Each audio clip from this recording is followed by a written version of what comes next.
मानगोनां आंनि रादाबगिरि रायजो राजानिसिम आं खावलायनाय फैयो। जों दिनै जोंथ' गावाखै जोङो दिनै BJP आवनो दायो जोङो दङ। BJP नि जानानै जों खामानि मावगासिनो दं। जोंखौ रायजो राजानि मेगननि सिगाङाव जोंखौ बुंनो हागौ कंग्रेसआव थांदो होननानै। जों कंग्रेसआव जोङो थांनाय जायाखै। जों BJP नि जानानै जोङो मावगासिनो दं।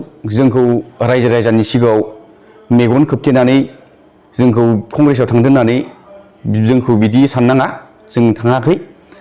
आरोबाव मानसिफोरा खि बुंदो कंग्रेसआव थांबासो NDFB नि स्टेटमेन्टखौ मावना होगोन आरोबाव लोगोसे साख्रि मोनगोन, साख्रिखौ मावना होगोन। बिखौथ' बि नंखाय राव इयो। मोनसे कंग्रेसआव पलिटिकेलाव थांबासो मावनानै होजोबगोन बि मालाबाबो जानो हाया। लोगोसे बि पलिटिकेलनि बाजेटआव जोंनि माखासे जेसेबांखि NDFB आफाद दङ बिनो जोंनो पलिटिकेला सुफुंनानै होजोबनो हाया। मालाबाबो इयो गोलाव समहालागै जाफुंनो हाया। आरो जोङो नै बिसायख'थियाव जोङो BJP आव जोङो देरहाखागोन। जों 114 नं जों जनाय समस्थियाव जों देरहाखागोन। जोंजों लोगोसे आइजो अनसाय आफाद दङ, UPPO दङ, जोंजों लोगोसे जोंनि बे NDFB जोंजों थाफानाय माखासे जोंजों गथ'फोर दङ, लोगोसे TMPK दङ, MMK दङ, लोगोसे गोबां जोंनाव माखासे आफाद दङ। बिसोरजों जोंनाव ट्राइबेलखौ लानानै जोंहा देरहाखागोन। जोंनाव मिसिं आफादानो जोंनाव बैसां एबा मिसिं आफादा जोंनाव लोगोसे 1L20 जोंनाव भटार्स दंखायो। लोगोसे जोंनि बर'आव 35,000 जोंनाव भटार्स दंखायो। लोगोसे जोंनाव दंबो सुनुवाल दङ, सुनुवाल कसारि, लोगोसे आरोबाव टिवा दङ, राभा दङ। जोङो बेफोरजों जोङो ट्राइबेलजों जोंनाव माखासे जों देरहानाय दंखायो। आरो जोंनाव बेहाय मोनब्रै फेक्सनाव जोंनाव मोनथाम फेक्सना जोंनाव दंफैखायो। मोनसेल' फेक्सनजों देरहाखागोन ना इयो मालाबाबो इयो जाफुंनो हाया। जों देरहानायावनो जों दं दायो। जोंनिसिम बुंनाया जोंनाव मानगोनां मिनिस्टार सार जोंनि खाथिनिनो जोंना बिखौ सासेल' जोंना इयो अन्थाव बाथाव जोंना सासेल' आगोमा जोंना बि सारा जोंना मिनिस्टार सारा जोंना BKC खौ लाबाय, BKWC खौ लाबाय। बिखौ जोंना सनमान खालामनांगोन। माखासे जेरावबो जोंना आखा फाखा क्वालिफाइड दङ, माखासे मान गोनां। बिखौ लानानै जों दिनै बे गोरों मानसिखौ जोङो मान सनमान खालामनांगोन। आरोबाव जों बिनि सनमानखौ लाखिनांगोन। जों दिनै रां रुफानि थाखाय जों फैयाखै। बिनि जों सनमानखौ लाखिनो जोङो BKWC नि जों सनमानखौ लाखिनो थाखाय जोङो BJP आव जों जुगदान जों होदों। जोङो BJP आव जोङो जुगदाननि थाखाय जों नेनानै दं। जोङो रां थाखा फैसा जों नाङा। जोंखौथ' सनमान होदों। सनमान होआखै नङा, जों होदों। जोंनि मोननायाव जों होदों। जोङो मिसाखौ जोङो नंखाय रावखौ जोङो बुंनानै जेबो माने जोंनाव ओंथि फैनाय नङा माने। बिदिथ' जोङो थाङाखै। आरो आङो डिस्ट्रिक्टनि आं एडभाइजार आंखौ काउन्सिलनिफ्राय आंखौ दानानै गालांदो। आं धेमाजि डिस्ट्रिक्टनि एडभाइजार एसनि बाय जानानै बुंदों। आंनि मेगनावथ' आं थांनायबो नुवाखै। आंनावबो सोंहराखैबो आरो आं थांनायबो नुवाखै। आङो थाङैखौ आरोबाव रायजोनि सिगाङाव थांदो होननानै गावजों थांजोब्बाय होननानै बिदि मिथियै मानसिफोरखौ सेंग्रा सिख्लाफोरखौ थगायनो साननाङा। बिखौ आं मोजां मोना। जों थाङाखै। जों कंग्रेसआव मालाबाबो जोङो भट होआ। जों भटखौ जों थुआ। जों भारतीय जनता पार्टी बे जों थागोन। अरायबो जों मावनानै जों जागोन। आरोबाव कंग्रेसआव थांबानोखि स्टेटमेन्टखौ मोनगोन आरो साख्रि मोनगोन बे मालाबाबो जानो हाया। पलिटिकेला सुंख'नो मालाबाबो हाया। आं 24 हेडलाइनसिम साबायखर होयो बे खोथाखौ सोंनायनि थाखाय।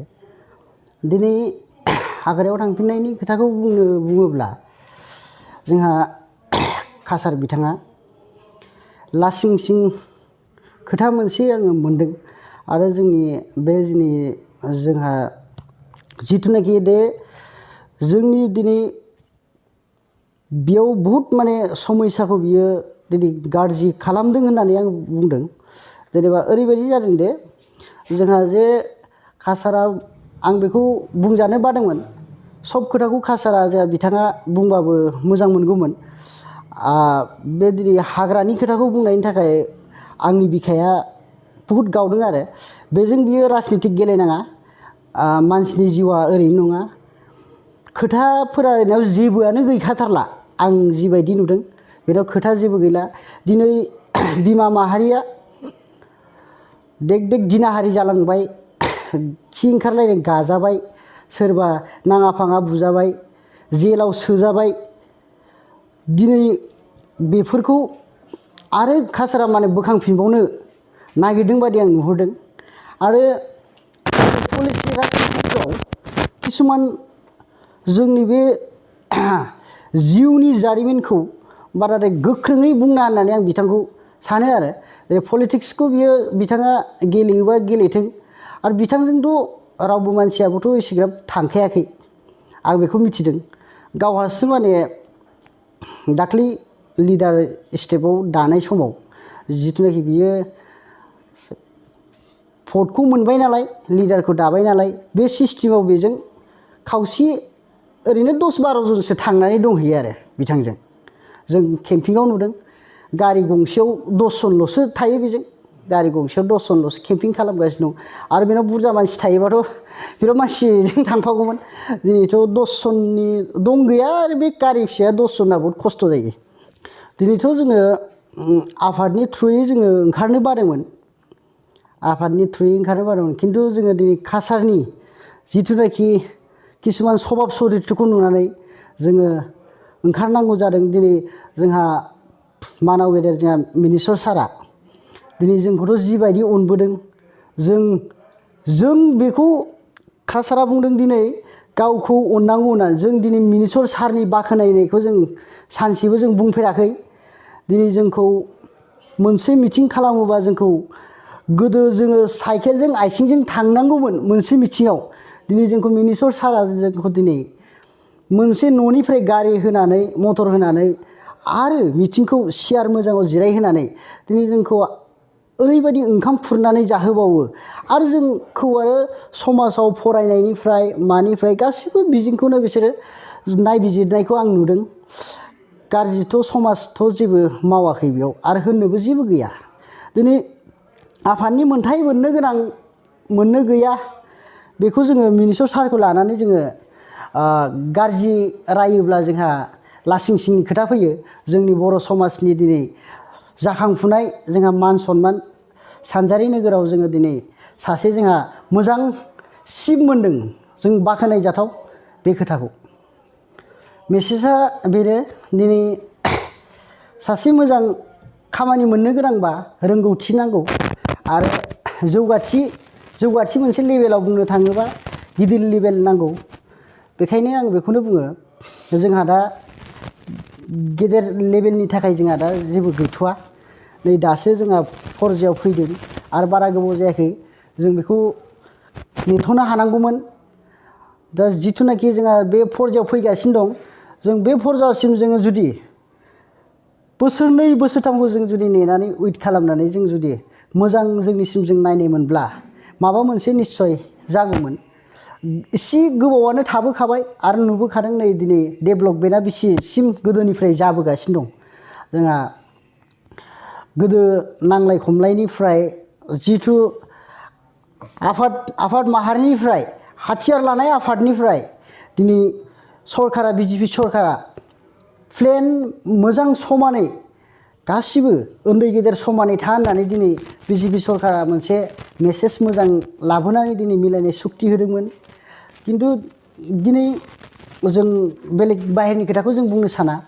जोंहा दिनै बेयाव राजनितिकआ आरो कासार बिथाङा जोंहा दिनै बेबायदि सिस्टेमखौ लाबोफिननोखौ आं नुहुरदों आरो आं बिथांखौ आं सानो पलिटिक्सखौ गेले मोजाङैनो आं बिनिसिम बेखौनो बुङो जाहाथे सोरबा सासे लाइमोन फरायफुनाय गथ'खौ जाहाथे भेरिफिकेसन फैबानो जे एनडिएफबि मेन एनडिएफबि थार होननानै सासे हाग्रायाव दैदेनलांनो दाजाथों बेखौ आं रोजा रोजा बिथांखौ आंनि गोसो गोरबोनिफ्राय आं माने बिथांखौ माबा हरो खावलायहरो। आं बेखौनो बुंनो सानो जे जों एक्स-NDFB हिसाबै दिरानगढ़निफ्राय जानानै आं बुंनो सानो फंनैसो जिथु कासारा जिबायदि खोथा बुंदों गासिबो नंखाय आरो बयबो रायजो राजाफ्रा जाहाथे बिनि गोदै रावाव जाहाथे गोजावनाङा आं बेखौनो खावलायो। बयबो जों खौसेनो गासिबो दंजोबो जाहाथे जों गावस्रायाखै। आं बेखौनो बुंनो सानो दि गासैबो रायजो राजाफ्रा जों BJP गभर्नमेन्टखौ जों सापर्ट खालामनांगोन आं बेखौनो खावलायो। जों थाफानानैथ' खामानि मावनाया जाहैबाय माखासे राजनितिनि बेलायाव मावो बयबो मावनो हायो बेखौ। कासारनि बुंनाया एक्सुवेलि रं जादों जाहाथे बेफोरबायदि बुंनाङामोन माखासे गावजों जाहाथे सापर्ट हिसाबै गाव जाहाथे जोंनि एक्स-NDFBखौ गाव खावलायनाङामोन बेनि बुंनाया रं जादों।